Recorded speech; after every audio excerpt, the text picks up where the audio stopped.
speaking of Devin Haney and Ryan Garcia, their fight is official. It's happening on April the 20th. In a, we did a poll, and obviously, I think if you were to ask any boxing insider, hey, who's favored to win this fight, you would say Devin because of how technically skilled he is. But Abel, what's interesting to you about this fight? Ryan's punching power. Yeah. And the fact that I've watched a Devin Haney fight where he has to stumble back to his corner.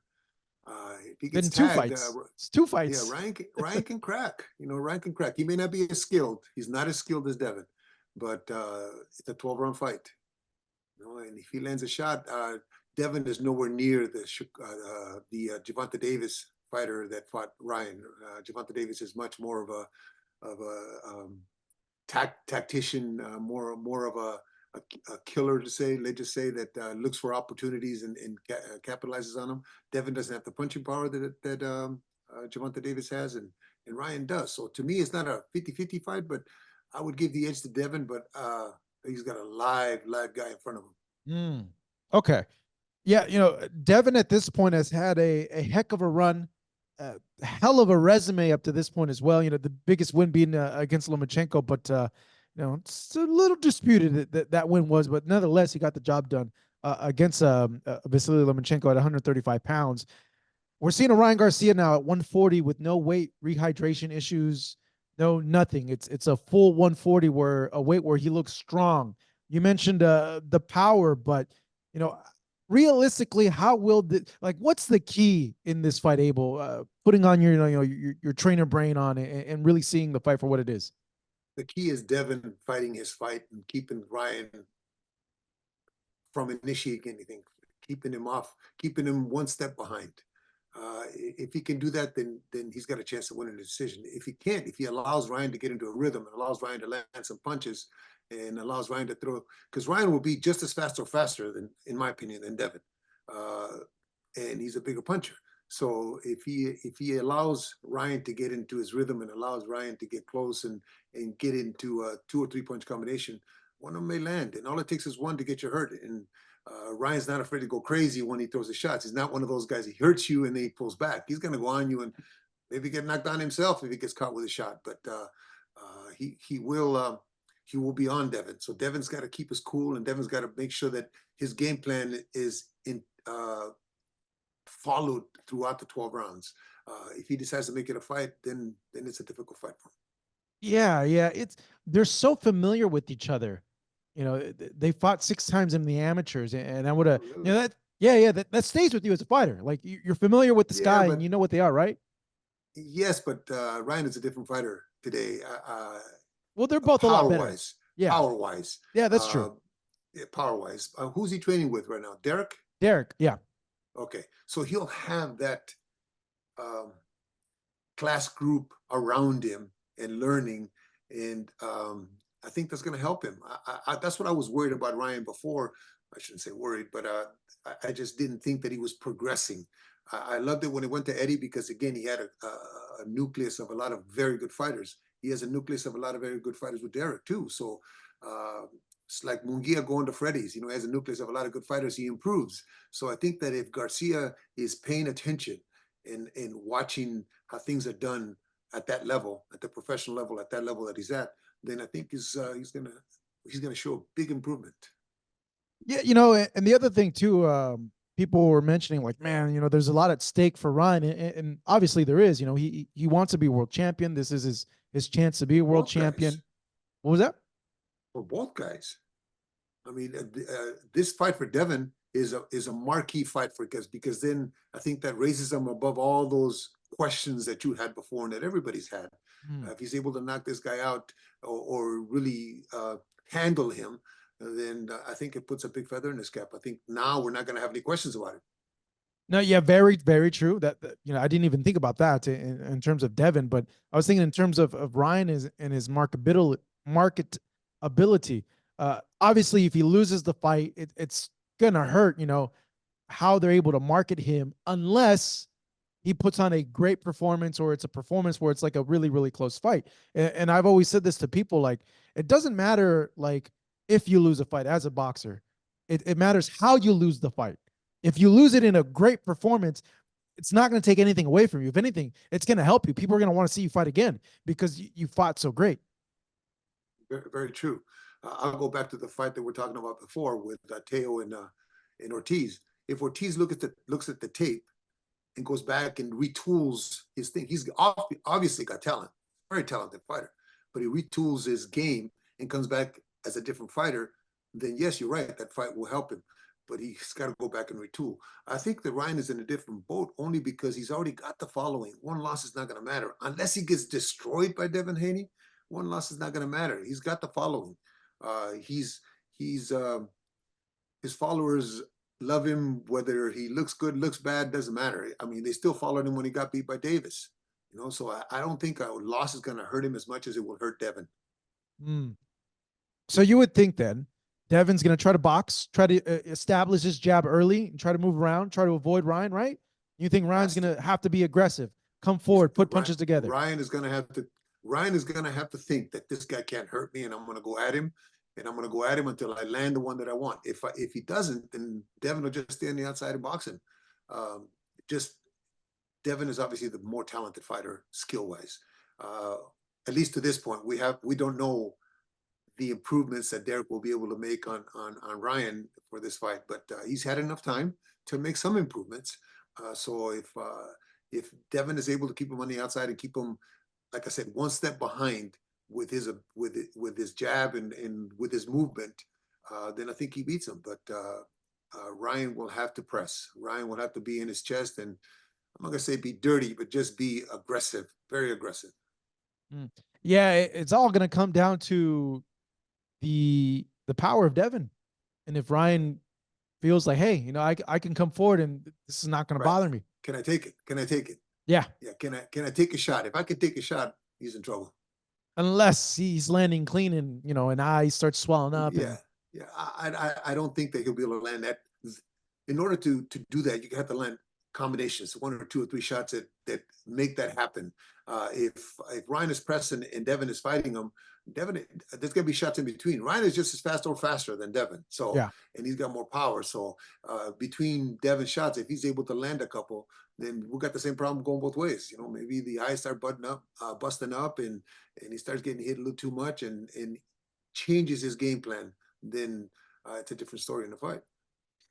Yeah, it's because it's gonna be a hard fight for both, because like I'm thinking in my mind, I'm trying to run like, okay, what would I do if I was Devin, or in that position? It's like, okay, you got to confuse the guy. You know he's gonna come forward, so you're gonna have to mix up your attack and go to the body to slow him down, because he's gonna be really strong those first few rounds, and you're gonna want to wear him down, confuse him, triple up your jab, go to the body, go to the top, and just lateral movement move. You know, make him use a lot more energy than he's used to. He's gonna be winging him. You're gonna want to make him miss. He gets too close, clinch him. I don't think Devin's going to go to the body that much because he'll expose himself. If he throws a left hook to the body or a right hook to the body or a right hand straight right hand to the body, that's what we thought when we fought when Terry Norris fought John Mugabe. We worked on the fact that John liked to throw his straight right hand to the body to try to slow Terry down, because Terry was a big mover. And what did we work on? We worked on a counter hook. You know, as soon as John stretched his hand out, we were going to counter hook, and that's how we knocked him out. If Devin starts throwing to the body, he's exposing himself. He has to reach for Ryan, and Ryan's pretty lanky. Right? Ryan's got some pretty long arms, so if he reaches for him, then I think he's putting himself in a position where he's going to get caught. And all it takes is one when you're reaching out and you're exposed like that. So I think he boxes him more. I think he uses more of a Muhammad Ali kind of style, where Muhammad Ali never went to the body. He always hit. You know, I think the last time he went to the body that we saw on tape was against Cleveland. A guy named Cleveland. What was his last name? Wow, I forget his name now. But anyway, Muhammad Ali never went to the body. So that's what I think Devin's going to have to do, in my opinion. Not keep your head shots, keep your shoulder shots, keep all the shots, and not extend yourself out. Yeah, well, we'll do a further detailed breakdown, but yeah, it's interesting to get like your initial reaction for it, because a lot of people do say that Ryan is a very live dog in the fight. He cracks Devin, seeing Devin was stunned when he fought JoJo for a brief moment, but even more stunned when he fought Linares And these guys are at, lighter weight classes. Ryan is a lot bigger puncher now. So yeah, it's going to be an interesting fight. It's going to be an interesting fight for sure. And Linares hurt him because he's sharp, not because he's got the kind of power that Ryan has. Yeah. Ryan's a big boy, and now that they're putting him up to 140, he's got a lot more chance to build up a little bit and not be sacrificing losing the weight. So he's probably fighting at a normal weight for him right now. So if Linares could hurt him at 126 pounder that he was, he hurt him because he was sharp and hurt him because he had experience. It's not the same. It's not the same for Garcia. Garcia just has brute power. Another fight. The speed makes it power. Yes, that's true. Look, speed is power. That's the Einstein equation. E equals MC squared. Pitbull Cruz against Rolly, Abel. Ooh, good fight. Do you like it? Yeah, I love that fight. Fight. Honestly, I feel that's the real main event of that pay-per-view. Is that fight. But tell me about it, man. What's your reaction? That's a 50 fight. 50-50 fight. 50-50. That's a 50-50 fight. Yeah. I think that a win is good for both guys. A win. Rolly's been kind of on the sidelines, kind of just talking and not doing nothing. And I think that this fight overrides, especially if he stops him, because Davis couldn't do it. So if he stops him, it's a big feather in his cap. The same thing for Cruz. So yeah, to me, it's a 50-50 fight. This could be an exciting match. Probably like you're right, probably more exciting than the other one. Yeah, the fans, like they're going crazy for this one because it's Pitbull. They know Pitbull's gonna just go forward, just throw punches at Rolly. The thing is with me that I'm concerned about is the size of Rolly and how that size is gonna play a role in the fight, Abel. We've had those matchups many times in the past. We had Rolly's freaking huge, though. Yeah, we fight Dwight Muhammad Kawi fight George Foreman. You mean that wasn't a size difference? So Pitbull's so small. He's small, but he's a 35 pounder. He's not a 30 pounder. He's a 35 pounder, and Rolly's a 40 pounder. He's 5 pounds, maybe short in stature, but he's pretty wide, pretty. Even though he's short, he's 135 pound, 140 pounder. I just think Rolly. What makes it exciting for me is that Rolly doesn't pull back. He's a very emotional type of fighter. If he gets hit or something happens to him, he wants to attack. He wants to go. And the other guy is more consistent with his game. But if one guy opens up and the other guy can land the shots, and then it makes for a good fight. I don't think they have the power to knock each other out as I do Ryan against Devin. I don't think they have that kind of devastating power. So they're going to be hitting each other. It may end up being a decision or somebody gets so cut up or beat up that they stop it in the end of the fight. But it's an exciting fight for me. If you had to pick, just based on the styles and based on the intangibles, who would you lean towards to? I would say Rolly. Yeah, me too. Just because the size. Yeah. I would say he's got the most. He's got the most advantages in this fight. Leonard feels that Rolly's going to knock out Pitbull, but there's a lot of people I've talked to. I've talked to Oscar, talked to other people, Bob Arum. They're all picking Pitbull. They say Pitbull's going to knock him out. Yeah, I don't know. You don't know? I don't think so. I don't think that he possesses the power at that weight to be able to knock him out. And I think neither one of them does. And I think it's just a hard-fought fight, maybe 15-13, 16-4, 16-12 kind of fight. But it's going to be very exciting. I could Pitbull, like you mentioned, he's not a one-punch guy. He throws a lot of punches. So maybe, over the course of 12 rounds, he can't. I don't know. I just feel the size of Rolly, he's going to be outweighing Pitbull by 20 pounds probably the night of the fight. The one thing that concerns me is Rolly sometimes stays there a little too long after he's throwing his punches with his hands down, and Cruz throws these looping shots that I could see if Rolly's moving back, here comes a looping Pitbull punch and it catches him clean. Did I read that Rolly went to a different trainer now? Yeah, he's with Salas now. Okay, so that could make a difference one way or the other. Can it in 8 weeks? Yes, one way or the other. In other words, if you stop working on the things you were working on with before, or you start working on things new today, are you going to be able to assimilate those new teachings for this fight? So I think we talked about this before. A lot of times it takes 1 or 2 fights, maybe 2 or 3 fights, I should say, to get in in in in in accordance with what your new coach is teaching you. You know, you have to assimilate what he's trying to teach you. And sometimes when you get in a fight, as I said, I think in the Munguia situation, if you really believe it and you're really a good listener, then maybe it'll be easy. But if it's not, then you're going to be second guessing yourself with some of the things that you want to try. Um, I thought that the other coach was a good coach for him. You know, he had the kind of style that that coach was good for. You know, not all of us can teach both styles. There's aggressive styles and then there's boxer styles, and different coaches can teach different things. And uh, Rolly's an aggressive fighter. Salas is a Cuban coach that he's my very good friend and I love him, but he's a technician kind of coach. You know, he's more of a technical coach. Will he be able to have Rolly follow his lead, follow what he's trying to teach him? Will Rolly be able to do that? Yeah, I can't wait, but I'm also interested. Like, say if Pitbull does win, how he's going to fare against the other guys at 140 pounds. Just, it's, I don't want to say it's not his best. Like, I feel like even at 135, he's undersized, like given, his stature. You know, both of them are in the second tier of that division. They're not in the top tier of that division. They still have and may never have it a ways to go to get to the first tier in that division. Um, there's too many good fighters at high echelon fighters that would beat them easy, or easy. I shouldn't say easy, but would beat them Convincingly. convincingly. That's a There you good go. one. That's Thank that's you. a yeah. It's Not a easy better way of because saying it. nothing is easy. Yeah.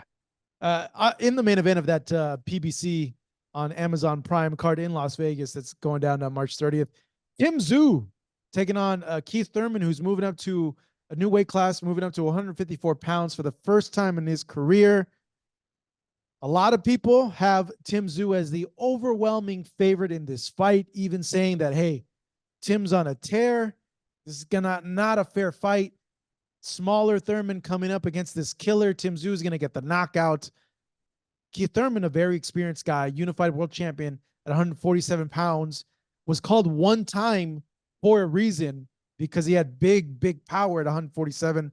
Are people just majorly overlooking Keith and his ability in this fight because just simply they haven't seen him fight in such a long time? He's been inactive, for such a long time.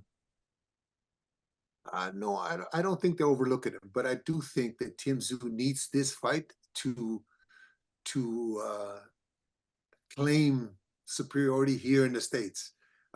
He needs this fight for people to see that he is for real. Keith hasn't fought in a while, and I think Keith went through a period where, as you said, one time Thurman, and then what he did is he became defensive, kind of like Floyd did when he moved up from 30 to 40 and 47. He wasn't the aggressive fighter that he was before.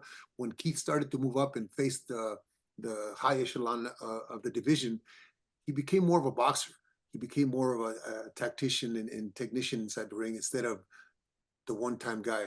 But he's a live underdog. I don't think it's going to be an easy fight for Tim. I think Keith has got a lot of experience, and at 154, maybe those 7 pounds are going to make a difference. Also, how he feels inside the ring, but he won't be able to. He won't be able to lay back on Tim because Tim's going to be aggressive with it. That's the one thing people note is in Spanish, it's called si puede aguantar. It's like, can he handle it? Like, can he handle the punches? Yeah. Can he handle the pressure? People, I'm sure boxing fans will mention like, well, we know Thurman go to the body, it bothers him, with Josecito Lopez, when he landed that hook, it got him. You have a bigger guy in Tszyu now who's pressure punches, and he's a big puncher. Yeah, there was another guy that hurt him to the body real bad. A Puerto Rican guy, Carlos. Gosh, what was his last name? Hurt him to the body, and it changed. Yeah, that was in Florida. Was it? No, it wasn't Quintana, was it? Yes, Quintana, I think it was. Quintana, Yes, it yeah. was Quintana. Yeah, it hurt him the body early in the fight, and it changed the how the fight was fought from that point on. I think Quintana was a southpaw too, Mm. uh, but Tszyu is a bigger guy. Keith hasn't fought in a while. Very skilled, but can Keith go back to that one-time Thurman that it was, and be aggressive and make Tszyu pay for the mistakes that he makes? Because Zhu's going to make mistakes. He's not as I'm not gonna say talented, but he's not the technician that Keith once was. I don't know if he can recall that back. So he's going to make mistakes, and if Keith can capitalize on this, then it'd be an interesting fight. I still see Tszyu winning the fight. I don't see him stopping him like in a dramatic fashion. If he stops him, it'll be because it just wore him out. Yeah, it's an interesting fight for Keith to have taken, honestly. You know, taking on a guy that's had 3 fights last year in 2023 when he hasn't had a fight since the Pacquiao fight. I would imagine like, yo, let me get a fight in first, you know, to Right. test how I am at this weight. And then, you know, it's not a title fight. The WBO didn't approve it to be a title fight because Keith has never fought at 154 pounds. But yeah, it just, when it was announced, it just kind of scratched my head, and it's like, man, like, why? Like, why take that fight? Lots of people, yeah, lots of people thinking that they're throwing them to the dogs, but I don't think so. I think that Keith has got enough experience, enough talent to take on a fight like that. Again, he may not win it, and you're right. He could have taken something else to prepare for an opportunity like this. But it's good for Tszyu because we're going to see how good he really is against a named fighter. Yeah, and I feel though too, maybe the options were limited for PBC at this point. You know, you have Canelo that only fights May, September. Gervonta Davis is on house arrest. They can't do anything with him. Errol Spence just got the cataract surgery. He's out for a little bit. So, you know, who do you put? Who do you put to headline this pay-per-view card that they have to go? They had to go and get started. Keith, you know, is going to sell. He's been on pay-per-view before. This dude can sell fights like no other person. He's entertaining. He's going to get people's attention, and he has a very fan-friendly style. Tim doesn't say much, but how he is in the ring is very fan-friendly. So it's like you can't go wrong. Like the fight's going to be good. No, almost definitely. It's just which Keith shows up. If it's the Keith that's got 2 years of rust on him and is still in that defensive mode that he's not aggressive, then it won't be so good for him because Tszyu is going to be on him. But if he shows up to try to win, I think we have an interesting fight. We have an interesting fight where a guy can maybe get exposed. Keith is not going to get exposed because he's already been to the top of the mountain, and we've seen him at 147 in very, very good fights, and we have not seen Tszyu in those kind of fights yet. This would be one of them. Yeah, no, Tszyu has wins over, let's see, Mendoza, Tony Harrison, and Ocampo. Tony Harrison being, you know, the most experienced, but a lot of people say he's a little long in the tooth there. Right. None as versatile as a Keith Thurman, or as mobile, or as quick. And wasn't a world champion. You talk about a world champion, next world champion. Tony was a world champion. I think it's a little different style for Tszyu with Keith. Tony was more of a boxer, more of a and Keith, if he goes back to the Keith that we saw be so dominant, I don't know why it changed. Be so dominant, it may be interesting. If that Keith shows up, or the Keith that we saw in the Pacquiao fight, because that was a very close fight towards the end of the fight. Does he beat him? It's a close fight. It's a close fight. Still doesn't convince you. Youth maybe wins the fight. Yeah. Yeah. But it's a close fight. But it's good for Keith though. It puts him in the mix. Puts him right back in the mix. Unless he gets knocked out, he's in the mix. If he gives Tszyu a run for his money, then either you're going to hear both sides. We're going to criticize Tim because I knew he wasn't that good, or you're going to say if he beats Keith, then we're going to say, well, Keith was old, you know. So It's but it's good fight for both guys to find out where they're at.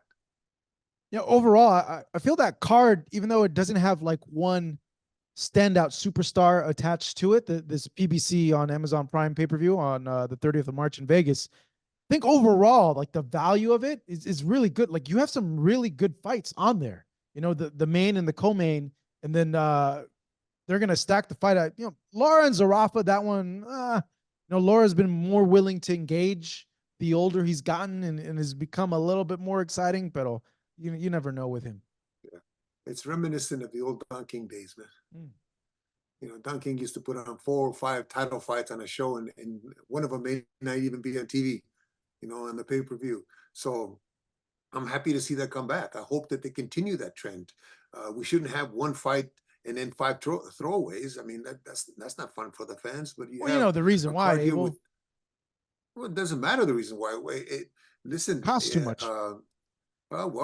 then the fighters are going to have to understand that. And somebody's going to have to understand it, because if you don't buy it, if you only putting one on, and you're give us 3 throwaways, then maybe the fans are not going to tune in. Maybe that's why boxing is not as important to the fans now as it used to be. But because we're not getting the fights or the fans are not getting the fights that excite them. Maybe it's a guy, I don't want to see the main event, but I want to see the second fight. I see the semi-main event is better for me to watch. And so if you have that, maybe we'll get more fans. Maybe instead of the 300 buys, we get the 600 buys or 1,000,000 buys. I think it's important to give the fans a good product. No, I'm in total agreement with you. It's just the boxing economics makes that a majority of the time not possible, given the huge amount of purses these guys demand, which it's such a weird thing. It's not a weird thing. Like weird thing like me, because it's like I'm for them getting as much money as humanly possible. But when it's like it goes back to the fans, yeah, we don't see these pay-per-views stacked because of that reason. But it's a very good reason on the fighter's end. Like that could be at any time their last fight they ever fight. Yeah, we talked about this in the last show. Yep. Maybe that's why things are going to Saudi. Well, yeah, well, when you have a government paying for everything, Right, you right. can put on the fights. Correct. So they're able to do that kind of show. They're going to have the big fights. No, I don't want to see them go over there. I want to see them here in the States, Yes. where we can see them at prime time. But economics, as you say, maybe that's what's keeping it from happening.